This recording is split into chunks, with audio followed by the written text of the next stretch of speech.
Welcome to the Footy with Mates. One mate is Tom. Hi. There he is. And my other mate is a brand new mate, folks. And this is one I've been excited about for a little while. I tried to get this person a few months ago, and they were like, don't you know that I go overseas for work? And I was like, wow, that's fair. And that now I want to get you on even more. Our mate this week is a lecturer of communication and sports media at Deakin University and the co-founder of Siren Sport, which is a women in sports collective that they have just described to me as their jam. It's their jam. But we're going to talk about sports and fandom today. And this is going to be an interesting chat, one I've been very excited about. Please welcome Dr. Kasey Symons. Thank you so much for having me. And that's exactly what I said to you when I was going overseas. So thank you for keeping that very accurate. Don't you know that I go over? Yeah, it was a really weird email to receive. Yeah, very blunt. But yes, no, I first really came across what you were doing on a social media platform. And now some of our audience don't know what a social media platform is. It's a place where people communicate online. And you had sort of shown that you'd use this show, particularly our Wednesday live streams, as an example of new sports media. Mm-hmm. And that's what you talk about at uni?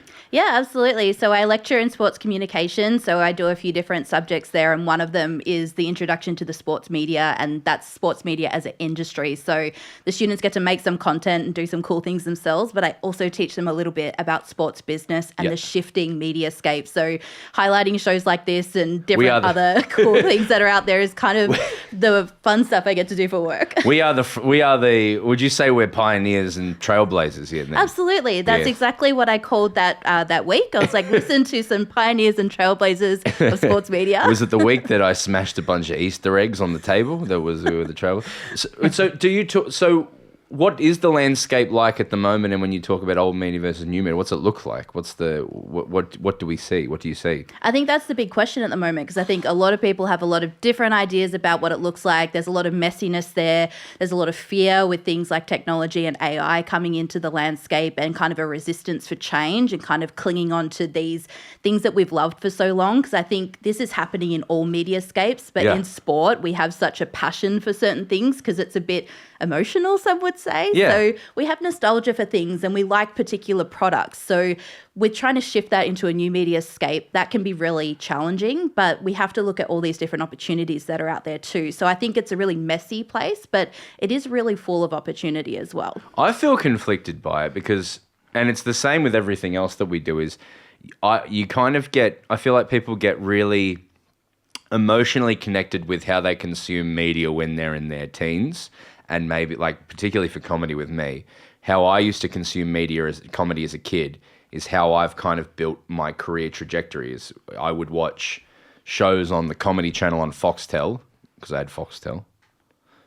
And, or I would, and so I'm like, well, the way to have a comedy career is to have a TV show.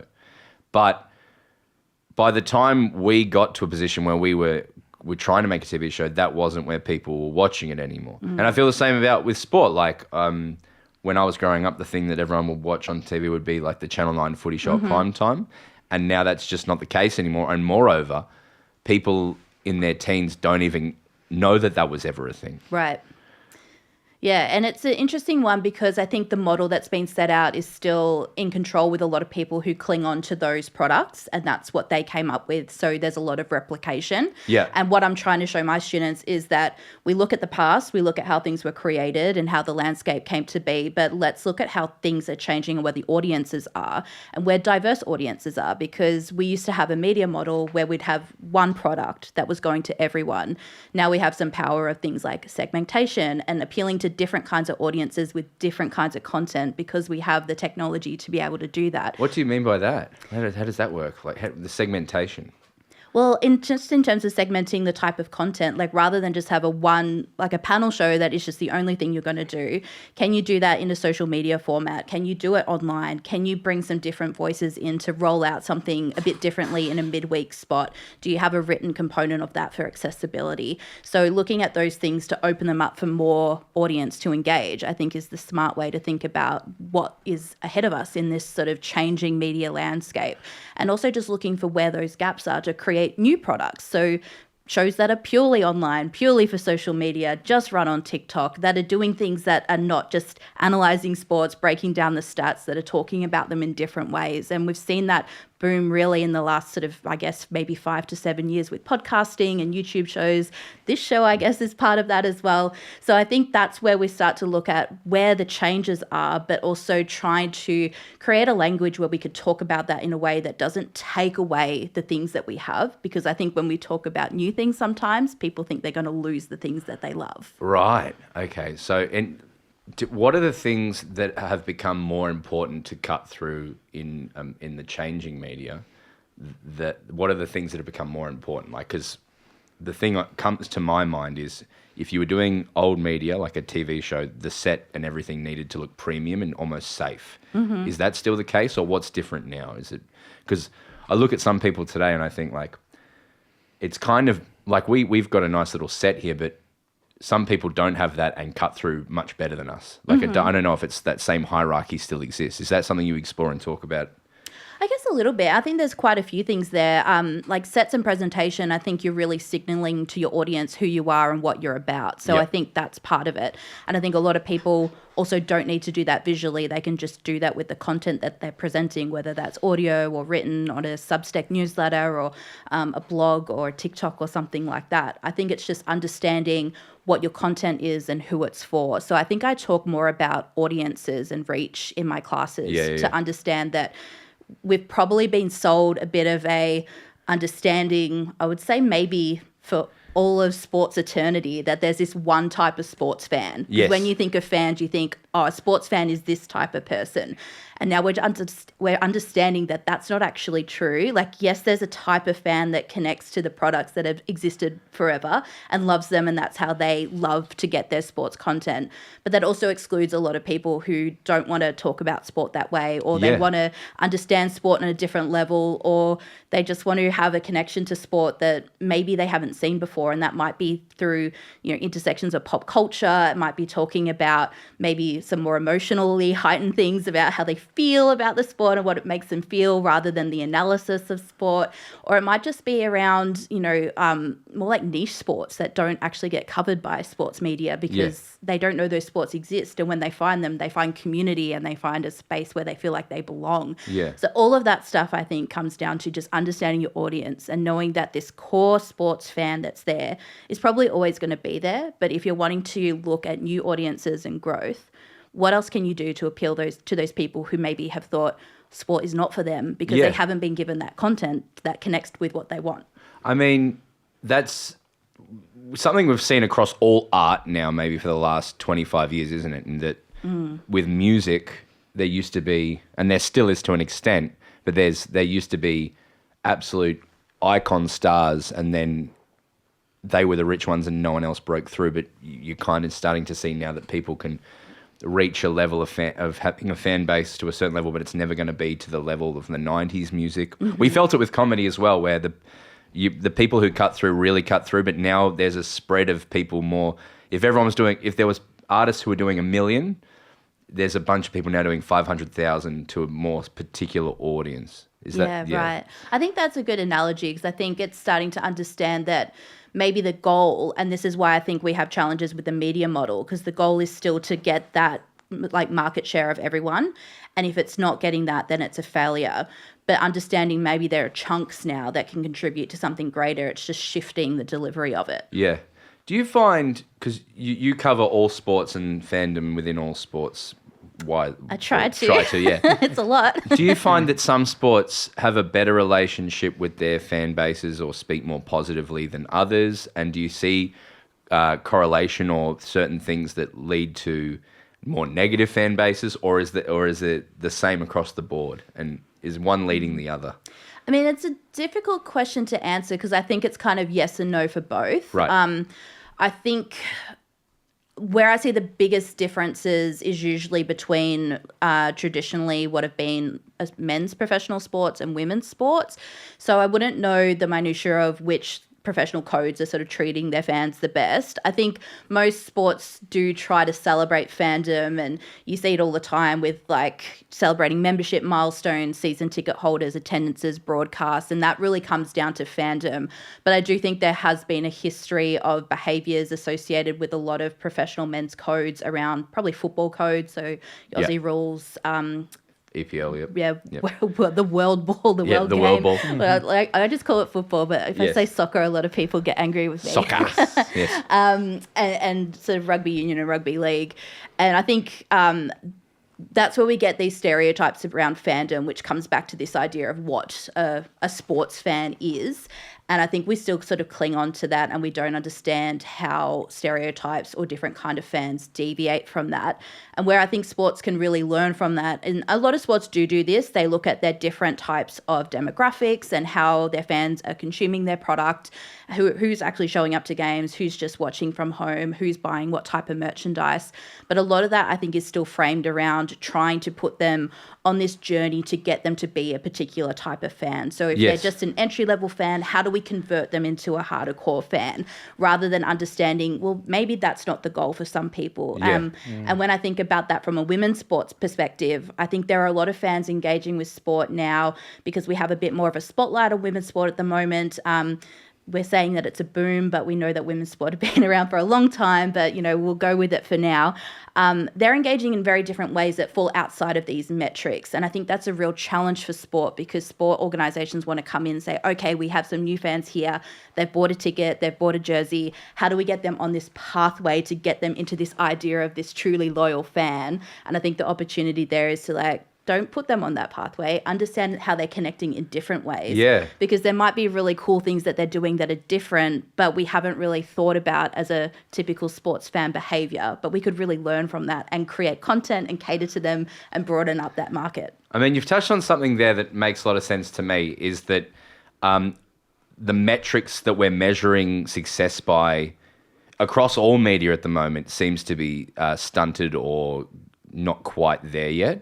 In that, from my understanding with radio or TV, I think one of them still involves writing in a book if you watched a show or not. Yes. Whereas if you're looking at the metrics for whether a YouTube video is done well or bad or a TikTok video, those metrics are pretty clear and upfront, and there's in-depth about whether someone liked it or engaged with it or whether they just watched it for 5 seconds or moved on.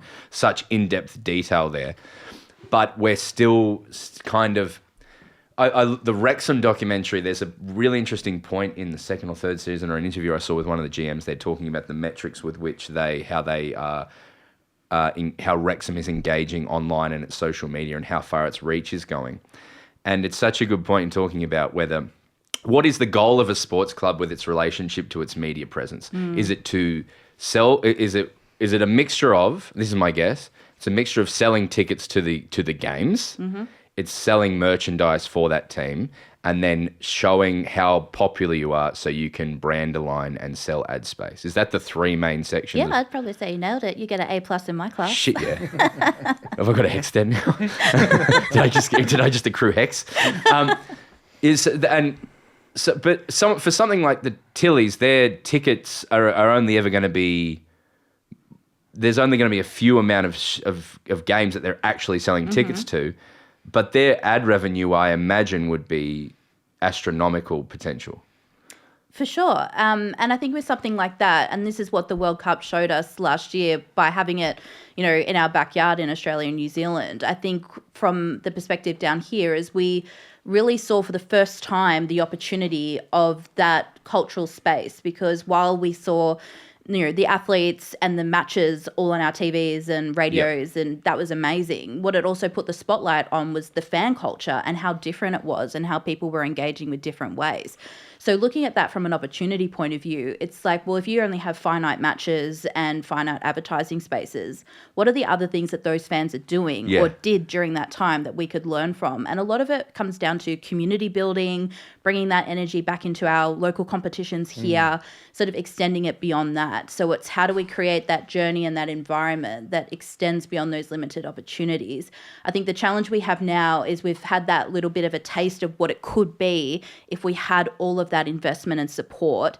And now we have a bit of a grapple around, well, is that sustainable? Who's going to step up and actually put that energy, investment and support to keep that going? And I think that's the conversations that's been having right now, which is different a little, leagues and things. Yeah, it's a little frustrating because you can see what's possible and the opportunity there and the commercial assets that are there. I mean, that's the main thing I think all the time when people, particularly with Aussie rules and the women's representation in Aussie rules, people talk about, well, no one's going to the games or this. So, but having a bit of understanding of how ad spend and advertising and brand alignment works, you just doubled the potential amount of people that your football club can reach. So just as purely on a cynical advertising level, it makes complete and utter sense. I completely lost train of thought of what I was talking. This is so when you talk about the different avenues and pop culture has started. Pop culture's relationship to sport teams seems to be changing and evolving. Is that something you've felt and come across? Yes, absolutely. Yes. I've actually been doing a lot of research about the intersections of Swiftie culture in sports fandom. Really? Yep.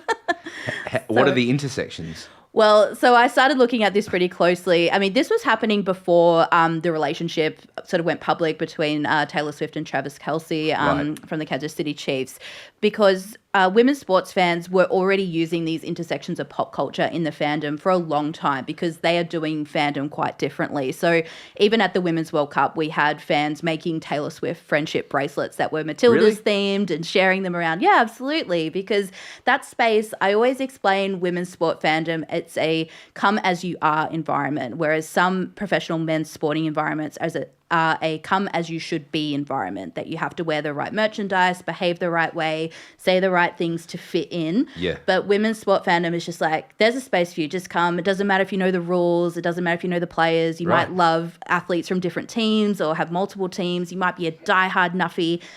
You might know nothing. You just want to hang out. Like, come in. And when you have environments like that, people bring in a lot of their other identities.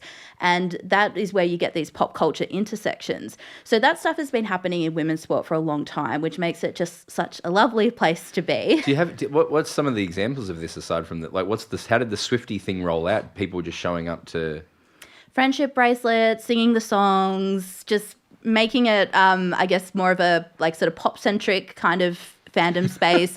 But it wasn't the only pop culture there. Like, you think about the makeup of a women's sporting community, like there's a lot of queer pop culture there that comes through.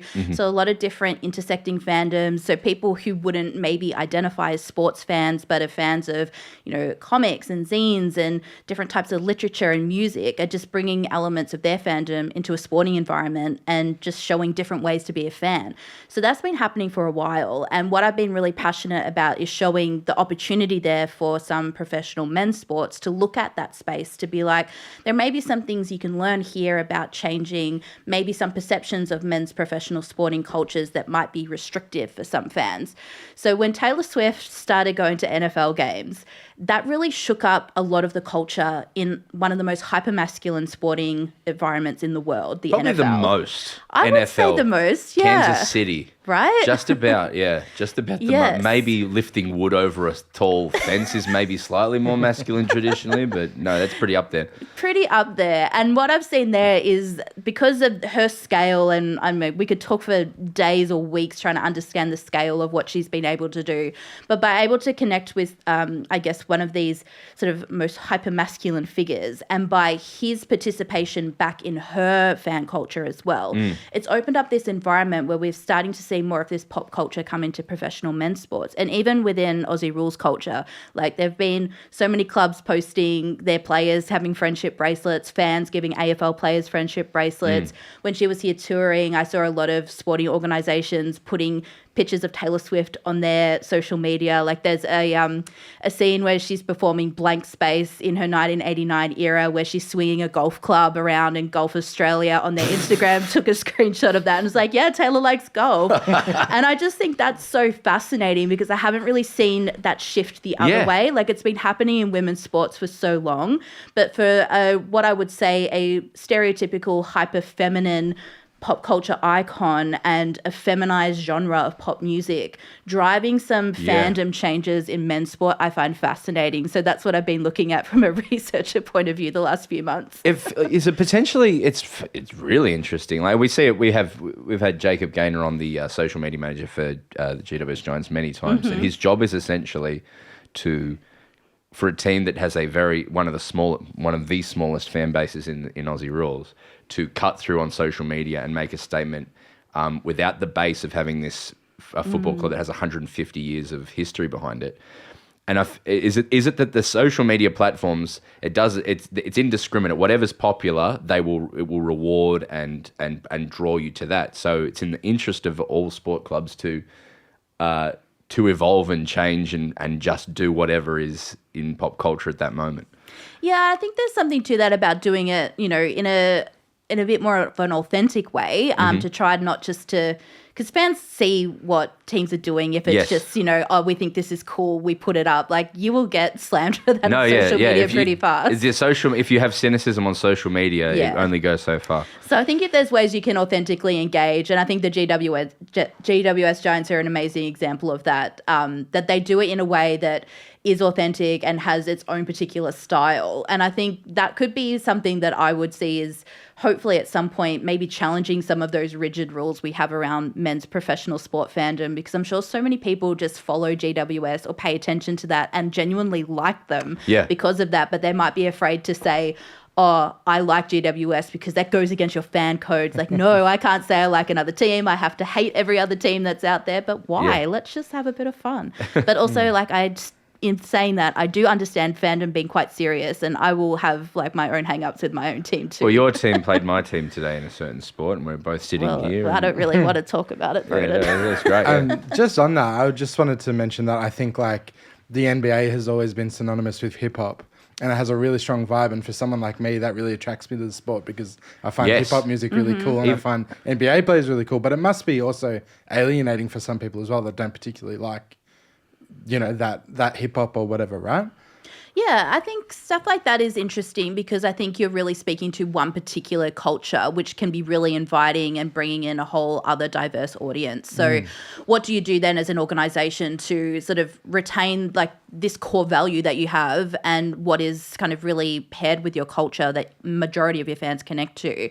And how do you then extend some other avenues for new fans to come in? So I think that's the question that a lot of organizations try to sit with and maybe don't always get it right, or sometimes they just think it's not even worth trying. Yeah. And I think that's the opportunity lost there by not even trying. But I think I go back to women's sport because I think I see a lot of women's sport putting in a lot more effort to do that, perhaps just out of necessity, where they will look at other things. And sort of the counterpoint there with the WNBA, they have sort of adapted some of that NBA culture as well, but then also looked to broaden out with different, pop culture intersections too, looking at sort of this integration of fashion, which has also been synonymous with the NBA, and they've sort of brought that in, but now done it in a way that's a bit more meaningful to them.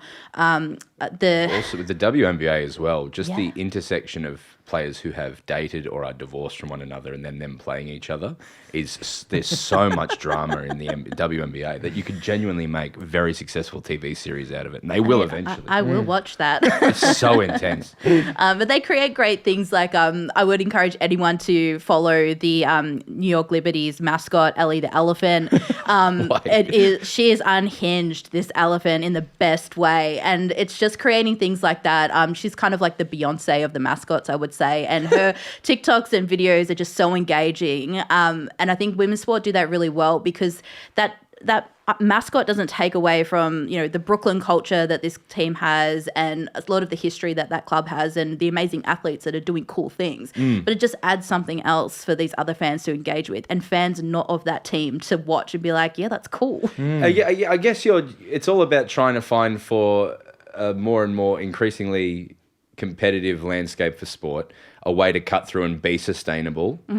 And one way is selling tickets, but there are just, as we said before, if you can figure out a way to make it sustainable in one of the other ways, then absolutely go for it. And it doesn't have to be, because, and I think just coming back to that, it's like this trying to negate that fear of by doing that you lose these sense of tradition or this purity that we kind of ascribe to our sports culture, because, it is emotional, and a lot of the sports that we support have long histories and we have put so much meaning into them. So I can understand where it can be uncomfortable to want to change some things, because if we change too much, we sort of ask ourselves, well, what does it mean then if we step away from this, and how do we retain our history and create that meaning so it will go for generations. But I think we can move away from this idea that we lose things if we add a few new things. Like, you can have both. It's just figuring out the best way to do that. I'm only using our career as the reference point, and it's in comedy, is if you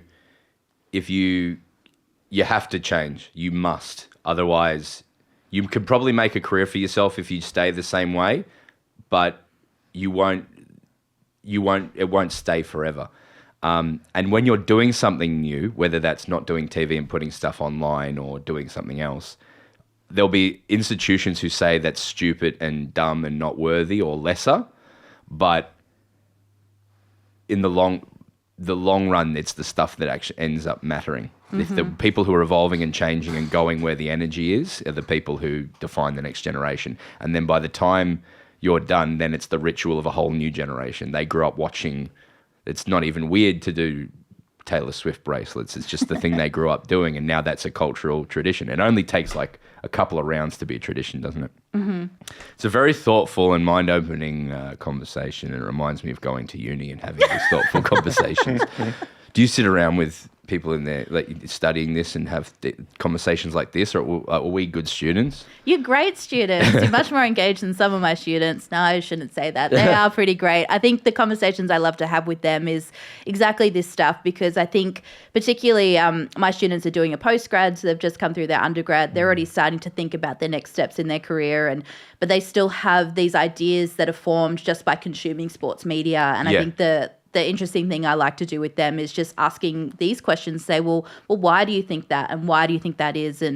But don't you have any other examples of how that has changed? And when they start to think that through, I really enjoy those conversations. So they're like, that is a bit different. Or, it doesn't have to be that. And because I just want to foster an environment of creativity. So hopefully we can create the new sports broadcasters. Oh, yeah. Well, I would love to have you back another time to talk about many of your printed things that I haven't had the chance to go and look in detail. We'll talk about presidencies, women presidents in sports organisations at some point. You talked a little bit about that as well. Sure. Fascinated by that. I want to talk about that at another point. And all the other things. You can catch Dr. Kasey at Deakin. You can just go into her lectures. No, don't do that. But thank you so much for coming in and chatting. Thanks again for having me. This has been awesome. Do you want to say bounce that pill? Bounce that pill.